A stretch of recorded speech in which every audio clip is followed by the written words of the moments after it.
Hey everyone, and welcome to episode 19 of The Independent Agent. I'm Jordan, and he's Justin. We are going to start off today with a beverage. It's not going to be a cocktail. However, we're recording this on a Friday afternoon, the same day that President Trump declared a national emergency for the coronavirus, so we thought we would honor that with a Corona. So Justin doesn't even get the option of his Ultra, but I think he knows how to drink these. So I think you had a little bit of practice with this in college, yeah? I did, but we are missing a lime. I know. You know what? The grocery stores are about 2.5 hour long, so we just went to the gas station liquor store to make sure we got this. Don't feel like standing in line for that lime, so just pretend. All right. These are green. You can break some of this off in front of you, and you can drop it in for some color. Just like I remember. I wonder if we're going to be able to record any more podcasts. I think we will overcome. Zombie apocalypse will not be among us. This is true. We will keep calm, carry on. Yeah. So, I will start with the first question, unless you have any other introduction you'd like to say. The only thing I'll say just to start is that there's a lot of people with differing opinions on how this all should be handled. And just including you and I. Yes, including you and I. Go figure. But I think it's just important during this time to be mindful of where everybody's at in this process. I actually listened to, I don't know if you listened to Rob Bell's most recent podcast episode. Oh, yeah. And just talking about that sometimes life forces us to take a moment and pause. And I think this is having an impact that is going to make a lot of us pause and take some time, even if we don't want it. My family included. My kids' school has now shut down for at least the next 2 to 3 weeks, and others in the state of California will follow very shortly.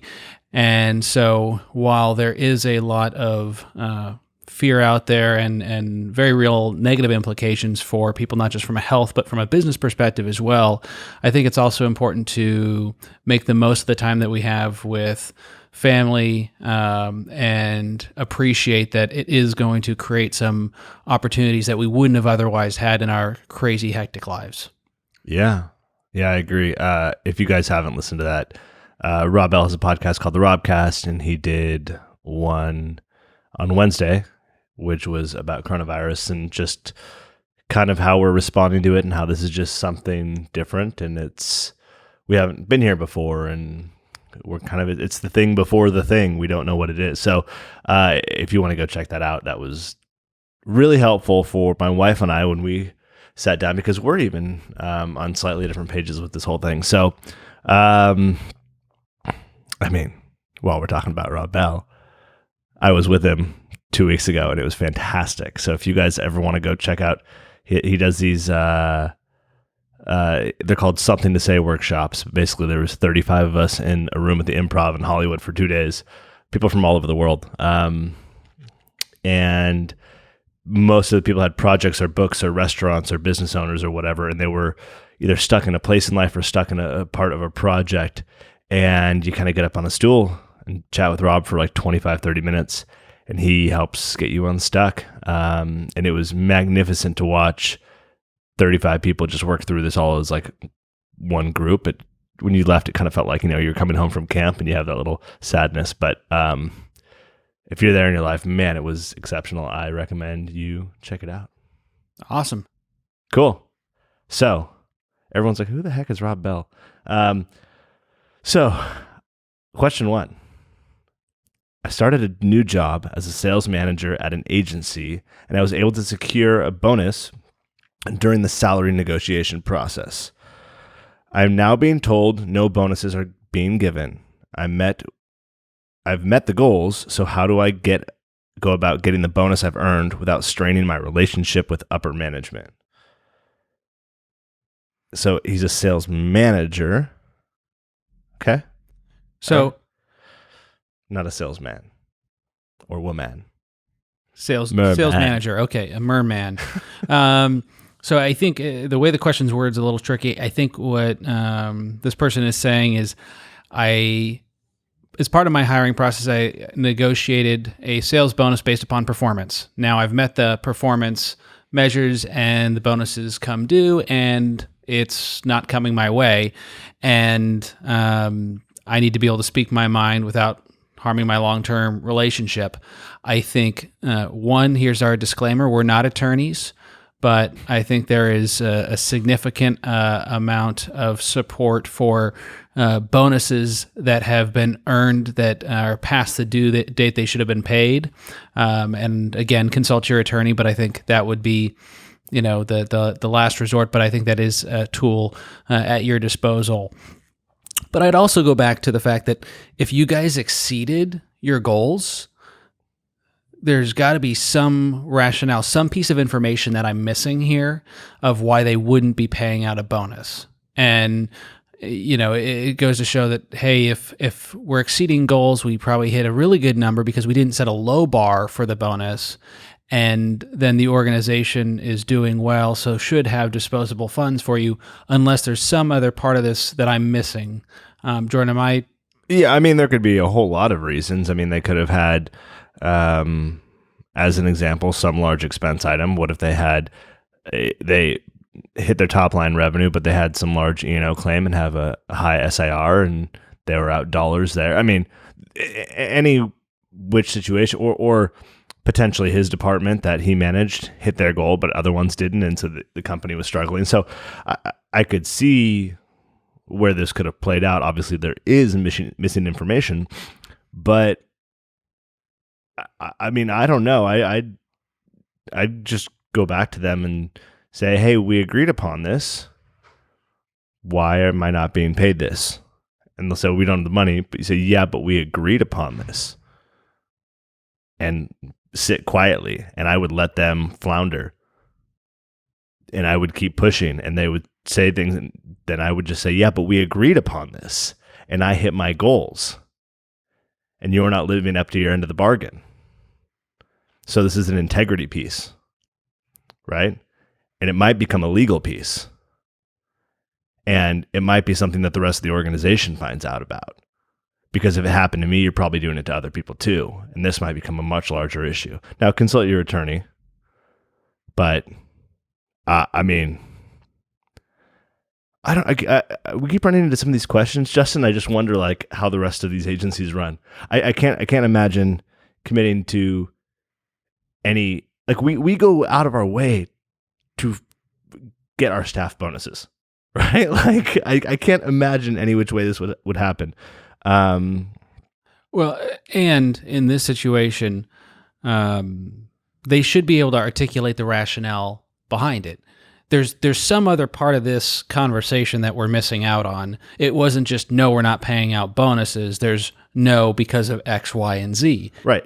Well, and it could be a situation of, hey, we're now seeing this, we need to conserve capital. So the conversation could be, hey, we'll give you your bonus. However, we're having, cutbacks at the company. So we might have to lay off people, or we may need to reduce salaries. So we could keep your salary, flat year over year, or we're going to have to do pay cuts of 10% across the board because of it. And so we're trying to do this. And then you could make your decision. Well, let's pretend it's a different industry. Let's say they're trade show companies or a trade show supplier, and given coronavirus, it's going to impact a lot of these businesses in the short term. They're preparing for a shortfall of cash that's going to come their way. And so the appropriate response might be, hey, we need to, as an entity to survive this, do some things in the short term. But we are going to make you whole, and here's what we're going to do. We're going to pay a portion of the bonus now, and then the rest will be delayed, let's say 6, 8, 12 months, but we're going to pay you interest on that or a kicker on that, and there's other things that can be done. It's not a zero-sum game. Right. Well, that's I mean, that's assuming that the agency should have come to he or she up front with that. Hey, here's what we have going on. Mm-hmm. I don't know. I that stuff really bothers me. I'm sorry. That's crappy. If the agency principal is listening, make it right with your staff person, because that's crappy. And you might just be going through a crappy situation. So, but figure it out. And when in doubt, I would appeal first. Hug it out. What's that? Hug it out? No, don't hug it out. We were at an event, I-Day, out in Pasadena, and people were doing the elbow bump things, or then casually trying to stick their hand out and pulling it back. It just got really awkward. So I went and saw a client today, and I brought him a little gift and something. Instead of giving me a high five because he liked it, he gave me 2 high air fives. So, people are making sure they're staying germ-free, dude. Well, my largest account, I went out and saw yesterday, and he did not hesitate to shake my hand, and I was happy about that. Good. All right, let's move on to question 2. One of our growth initiatives for 2020 is to do a better job of rounding out accounts and cross-selling between departments. Personal lines will refer business to commercial, but commercial lines agents are not returning the favor, stating that they are not willing to put their client relationships at risk. This attitude is causing a lot of conflict and distrust between the two departments, which is significantly halting our progress, preventing us from writing the new accounts. How do we get beyond these issues so that we can move forward with achieving our goals together? Okay, well, this is why I need a pen. I need to have a pen so I can jot my thoughts down. First, I think the personal lines needs to understand where the commercial lines people are coming from. Well, no, actually, I'm going to go to that one. Remind me if I forget that one. All right. First, I'm going to start is this should be a management. It sounds like management is forcing personal lines to do it, but giving commercial lines the option. That's awkward and only going to create issues. It should be very clear cut, and this is why we're doing what, and that's a management thing. Second thing is, the reason the commercial lines people probably don't feel comfortable with the personal lines is typically, and this is not to speak negatively about personal lines agencies, but even my personal lines agent, right? I talk to them once or twice a year via email. Here's the renewal, boom, done, right? A lot of the commercial lines business is a much higher touch, a lot stronger relationship, etc. And so if they feel like it's going to be something where they're going to get the same, the commercial lines people might want them to have the same level of service on the personal lines, and they might associate a faster, more transactional service on the personal lines not coming across, and it could create some friction in the relationship. Now, if you look at the stats, right, the propensity to retain accounts when an agency has the whole thing, the commercial lines, when the personal lines gets added to the whole thing, is significantly higher. So I think it's really something that the commercial lines should want your personal lines people talking to. Now, the commercial lines producers or agents or CSRs rather should be doing the soft introduction onto the personal lines and saying, hey, here's Tom, here's Jan. They're exceptional at what they do. I want them to take care of you. Just take a look and really make that introduction. But you guys really need to be talking amongst each other, because your retention will be significantly higher if you can go ahead and combine these two together and it's staying in your house. I just think I think you guys are missing out on a huge opportunity, or rather the commercial lines folks are in doing so. I think too with commercial lines, the challenge is to pick up, let's say the agency's going to pick up another $800 in commission by picking up the personal lines for this account. It may be a $30,000 commission commercial account. To the commercial lines producer, if something goes awry based upon something they can't control, I'm the commercial lines producer, I'm not involved in the personal lines, and the personal lines person blows it, it costs the agency $30,000 and me my commission cut on that, right? The risk is far higher on the commercial lines side of the equation to refer to personal lines versus personal lines to commercial lines. I've also seen it where agencies will say that there'll be a referral commission to that person in the department who refers a personal lines account to a commercial lines and vice versa. Well, the carrot is much bigger for that personal lines person to refer something to commercial based upon the commission account versus the commercial lines referring a personal lines piece over, a homeowner's policy, if you will. So practically, there's a lot more at play and risk for the commercial lines department. But if, like you said, they're not focused on the risk, what's the risk that somebody else is doing a dynamite job on personal lines? Right. And then he says, or she says, I have somebody who can do your commercial lines. And now they've wedged you out.